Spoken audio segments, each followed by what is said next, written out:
Soy hija de Juan Agripino y hermana de Agripino y de Carmen. Estos hechos de maltrato ocurrieron en Lago Agrio, en la cooperativa Libertad, en el año de 1987, sábado 9 de mayo.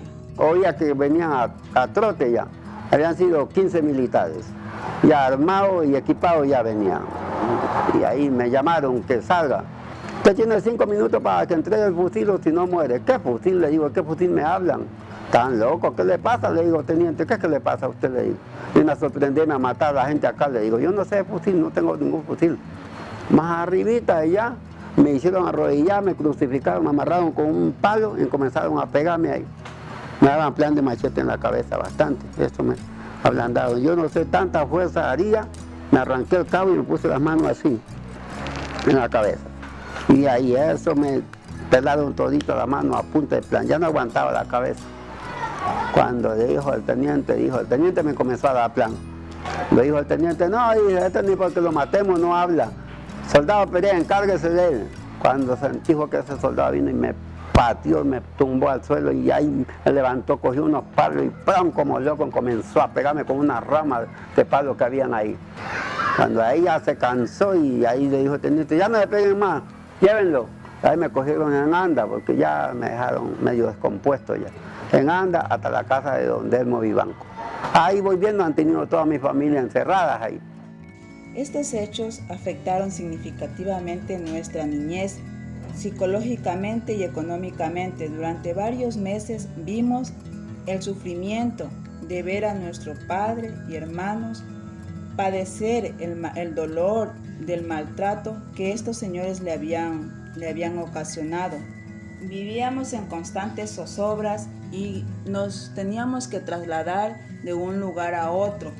Éramos perseguidos, pasábamos muchas necesidades, mucha hambre y andábamos prácticamente de la nada. A mi papá el año pasado ya lo indemnizaron, le dieron una cantidad irrisoria para lo que él perdió en realidad y para todo lo que nosotros vivimos y padecimos. Él hasta ahora sufre y padece los golpes que le dieron en su organismo. El caso Batallón del Suburbio ocurrió en Guayaquil en el 6 de marzo de 1993. En este caso, 1.200 efectivos militares de las Fuerzas Armadas incurrieron en un barrio popular del suburbio guayaquileño, atrás del Batallón del Suburbio, y cercaron cerca de unas 10 cuadras a la redonda. Incursionaron de manera agresiva con explosivos y tantas cosas en las diferentes casas y sacaron a todos los varones, a todas las personas, las ponían en la calle, los varones los acostaban en la calle y los incomunicaban, ¿no? Según el hecho que ellos realizaban este operativo, era porque en ese sector estaba formándose un grupo subversivo, al cual ellos denominaron con el nombre de Sol Rojo, que era adoctrinado aparentemente por ellos, por Alfaro Vive y por miembros del Sendero Luminoso del Perú, ¿no?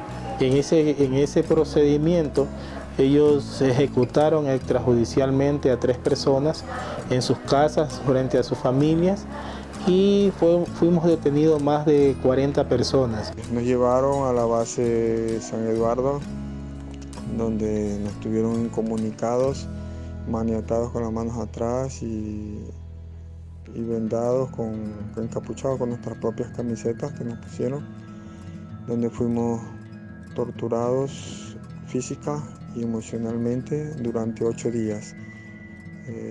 Lo que quiere decir que del sábado 6 de marzo al siguiente sábado nos pasaron recién a la penitenciaría litoral sin tener un juicio, sin tener cargos, nada, todo arbitrariamente porque nunca tuvo una orden de detención en ningún recinto policial, bajo ninguna ley constitucional.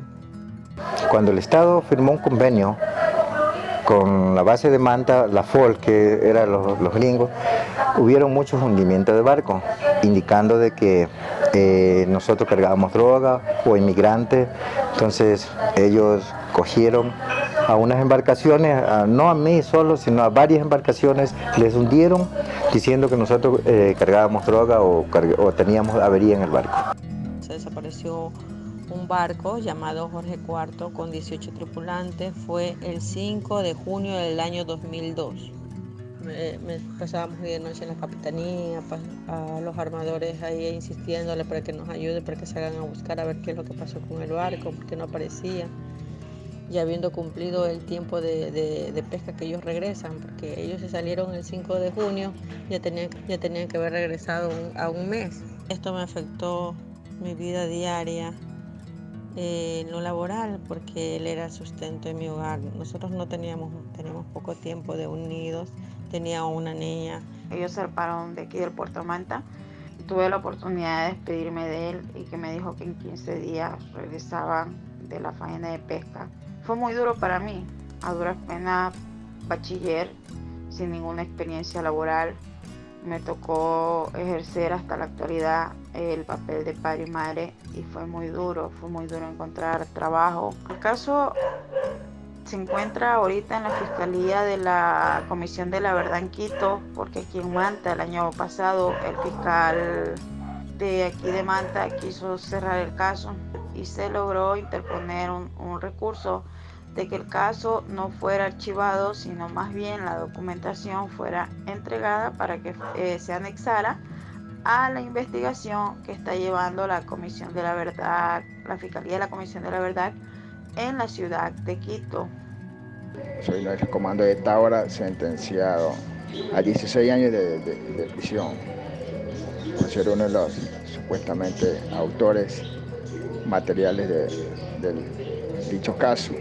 Fue el 16 de enero de 1987 en la base aérea de Tábara.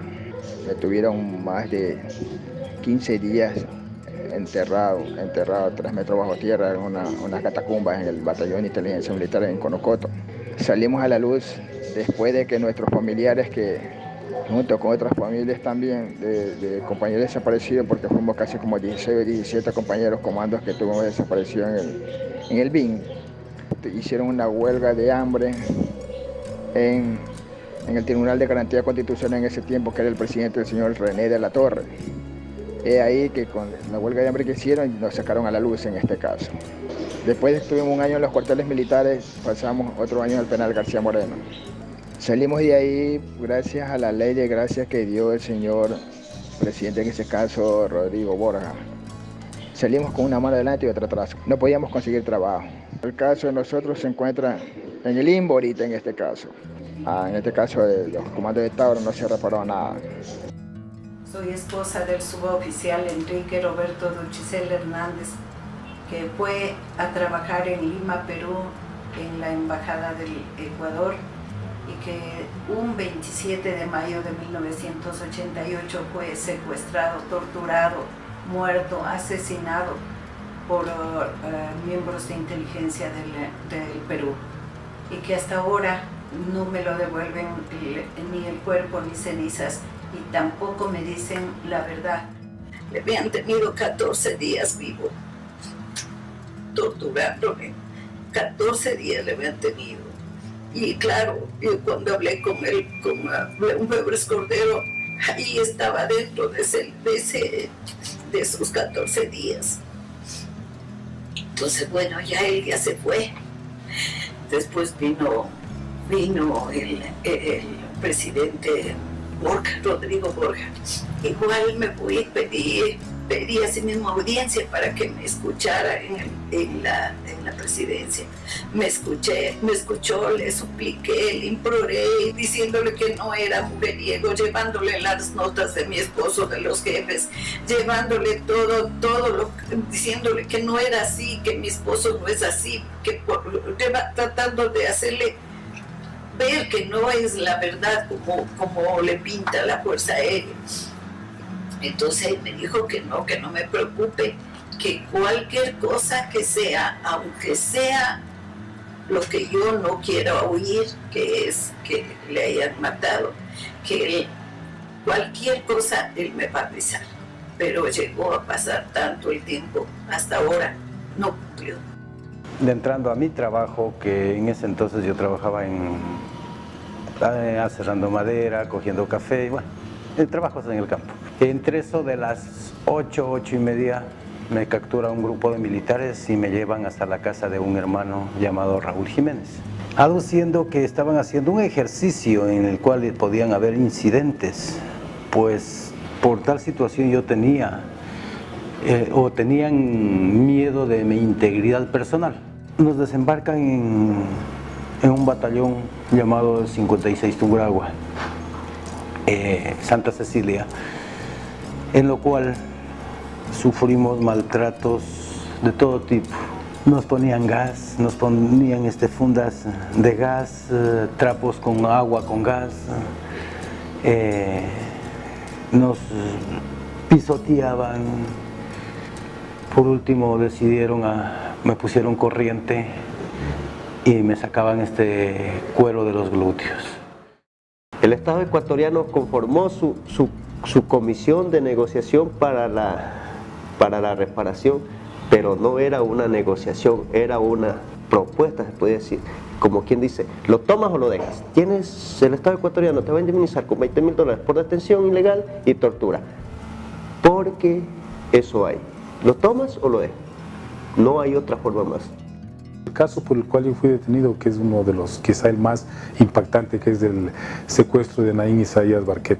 Yo estuve detenido 5 semanas completas, 35 días, durante los cuales fui torturado sistemáticamente, tanto en las dependencias policiales de lo que entonces se llamaba el SIC, en el cuartel Modelo, en Avenida Las Américas, y luego en dependencias militares. Estuve en el cuartel Huancavilca, que queda en Guayaquil. Me trajeron acá a Quito al Ministerio de Defensa, me llevaron a uno de estos sitios reservados que tenía el ejército en Sangolquí. Sí, yo pasé por todas esas instancias y en todas me torturaron de manera sistemática. Yo creo que soy el único de todos los detenidos que ha hecho una denuncia formal en la Fiscalía a propósito de la investigación de la Comisión de la Verdad en contra de 4 personajes civiles que ocupaban altos cargos en ese momento. León Febres Cordero, ya fallecido; Marcel Aniado, que fue ministro de Agricultura en ese entonces y fue, si no me equivoco, propietario del Banco de Machala; Jaime Nebot y Charlie Pareja Cordero. Cuando enterrábamos a mi padre, entraron en la casa nuestra, que estaba por acá por la República y tal, y pusieron, bueno, antes ya habían agredido con piedras, con bala y demás, pero ese día, mientras hacíamos el entierro, entraron en la casa y le pusieron letreros de condena a muerte, groseros, en negro, te matamos, y le mataron exactamente 3 años, el mismo 28 de junio, ya no del 83, del 86. Le mataron. Él estaba con sus rodillas malas, necesitaba operación, estaba solo en su casa y entraron comandos. Se tomaron varias cuadras de toda esa parte de Cuenca, entraron desde el convento aledaño y estando en calzoncillos, solo, con las piernas dañadas, lo asesinaron. Han pasado 5 jueces. Siempre cuando dicen que está absolutamente listo el caso y que puede pasar a instrucción fiscal, han cambiado a los fiscales. Y eso puedo dar fe. Entonces, el momento que piden instrucción fiscal, cambian fiscales aunque sea domingo, aunque sea un día antes, lo que sea. Y entonces hasta ahora no hay absolutamente nada avanzado. Lo mío fue a partir de una detención en el año de 1986, en marzo de 1986, en la cual se procedió a la tortura en lo que esa época era el SIC-10. Luego permanecí en un hospital para luego ser trasladado al penal García Moreno y permanecer detenido en forma ilegal durante más de 2 años. Hasta la actualidad seguimos esperando justicia. Si bien el caso ingresó a la Defensoría, al Ministerio de Justicia en esa época, a la Fiscalía. Sin embargo, no, en la Fiscalía sobre todo no ha caminado en lo absoluto. ¿Por qué? Porque nosotros buscamos la judicialización de nuestros casos, es decir, que los perpetradores, los torturadores, los ejecutores materiales, directos e indirectos, sean juzgados por el sistema judicial de este país, ya que lo que ocasionaron a nosotros fue totalmente ilegal. Soy afectado, víctima, al igual que mi padre y mis hermanos, en el desalojo brutal efectuado por la policía el 30 de noviembre y 1 de diciembre de 1987. Los hechos ocurrieron en el campamento de la cooperativa minera 10 de enero, perteneciente al sitio La Playa, parroquia El Progreso, cantón Pasaje de la provincia del Oro. Mi padre, Enrique Garcés Torres, falleció después del desalojo, pero durante el desalojo él fue herido, al igual que mi hermano Jorge Andrés Garcés Quilambaqui. Estos hechos afectaron significativamente mi proyecto de vida.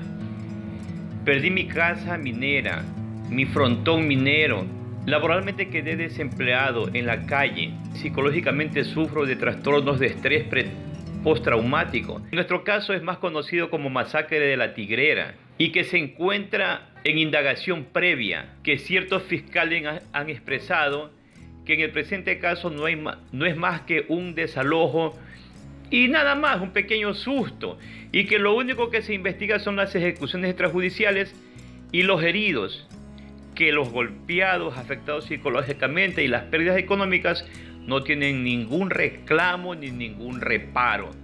Esto nos afectó de una manera brutal, y no solo afectó a nosotros como víctimas directas, sino a todo un entorno familiar, quedándonos sin techo, sin pan y sin empleo. Por ahora el caso se encuentra en estado de negociación, porque en vez de repararnos integralmente, nos están revictimizando, obligándonos a firmar cantidades irrisorias. El nombre de mi hermano era Víctor Antonio Alvarado Morales. Tenía 21 años de edad. Era estudiante de la Escuela de Derecho de la Universidad Estatal de Guayaquil. Falleció el día 5 de julio del año 1988 en la ciudad de Guayaquil. Fue asesinado en la Universidad Estatal. Me afectó en lo emocional mucho porque éramos muy unidos, por ser los dos últimos hijos de mi madre. El caso se encuentra en investigaciones. Ha pasado por 2 fiscales. Hubo muchas inconsistencias donde me molestó mucho porque como el principal responsable de la muerte de mi hermano es el abogado Jaime Nebot Saadi, el fiscal en las investigaciones, cuando lo llamaron a declarar al abogado Nebot, él había dicho que sinceramente no tenía conocimiento de nada y que él no tenía ninguna culpa. En el caso de mi hermano ya son más de 30 años que está fallecido y en la Fiscalía del Estado está desde el año 2011 y francamente no ha avanzado en nada. Nosotros habíamos ofrecido en la campaña electoral del año 1986 de que íbamos a pedir que se enjuicie al ministro de Gobierno, Luis Robles Plaza, porque nos parecía inconcebible que, por ejemplo, maten presos. Decidimos nosotros llevar adelante la interpelación y en esas condiciones esa noche fuimos motivos de un asalto que, de acuerdo a una de las personas que participó en este atentado, fueron 25 personas de las distintas fuerzas de seguridad, las distintas ramas de las fuerzas de seguridad del país, y claro, digamos, la intención de ellos era realmente eliminarnos. Ventajosamente aquello no pasó, pero quedamos extremadamente abollados, muy golpeados, rotos la cabeza, decenas de puntos nos tuvieron que coger en la nuca sobre todo, porque buscaban con especial esmero golpearnos allí. El 19 de abril, Julio salió a cubrir las protestas sociales que se dirigen al Palacio de Carondelet, donde se encuentra el presidente Lucio Gutiérrez. Miles de mujeres, hombres y niños protestaron en la ciudad de Quito. mientras los militares y la policía lanzaban gases lacrimógenos. A la altura de la iglesia de San Agustín, Julio García se encontraba registrando los hechos. Fue en ese momento que 3 menores se asfixiaban por los gases. Ellos fueron rescatados. Pero fue tal la cantidad de bombas lacrimógenas usadas y tan abundante el gas que Julio inhaló que no le permitió respirar. La noche del 19 de abril, el fotógrafo chileno Julio García, de 58 años de edad, murió por edema agudo de pulmón, por insuficiencia respiratoria aguda. Así lo determinó la autopsia. La justicia nunca va a ser total porque no nos van a devolver a mi papá, ¿no? Y también pensar que el man no se murió, no, le mataron. Y si el Estado le mató, era como una obligación hacer esto, ¿no? Pues hubo lo de la beca, que es lo que primero se gestionó, y después lo del museo, lo de memoria, lo de la socialización, y que no hemos visto todavía, ¿no? Que siento que está como en proceso. Él desapareció cuando tenía 30 años y era escritor. Los hechos ocurrieron en Quito. Él pertenecía a un grupo subversivo de la época de los 80s. A la fecha ya van a ser 30 años de la desaparición. Por este motivo él fue tomado preso y estuvo en el penal García Moreno por un año. Posterior a eso, él salió libre, salió sobreseído de los cargos que se le imputaban y a los 2 meses fue desaparecido. Se reabrió la indagación previa en el año 2010 del caso y está reabierta hasta la presente fecha. Hace aproximadamente 18 19 años mi madre presentó el caso a la Comisión Interamericana de Derechos Humanos. La admisibilidad del caso se da después de muchos años, en el 2011, y en el 2018 pasa ya a la Corte el caso. Yo creo que lo más importante es que nosotros como ciudadanos estemos conscientes de que esto se puede dar en cualquier momento, ¿no? Pero muchas veces se da porque nosotros lo permitimos. Porque callamos cuando las cosas pasan, y el temor a las represalias son los que hacen de que todo se quede en impunidad. Necesitamos más celeridad y seriedad en cuanto a los fiscales que toman cada caso para esclarecer los casos y tener resultados. Que hay que seguir luchando contra esta misma impunidad. Hay que seguir peleando. Que deberían poner gente capacitada en derechos humanos, que sean sensibles a las vivencias, lo que está pasando las víctimas. Que estos nos sigan con las averiguaciones, que nos apoyen lo que más se pueda para ver qué pasó con nuestros familiares, que se haga justicia, que no quede en la impunidad. Los derechos humanos y gobierno en general dediquen un poco de su tiempo a revisar la historia trágica de nuestro caso. Así podrán entender en la situación lamentable en que nos dejaron. Espero yo no morirme para que se haga justicia. Quisiera en vida ver que se haga justicia, que tanto el Perú como Ecuador me digan qué pasó con mi esposo. Deberíamos elevar nuestra voz de protesta para decir ya no a la impunidad por parte del Estado, y que el Estado corrija todas sus violaciones contra la población. Buscamos justicia, verdad y reparación.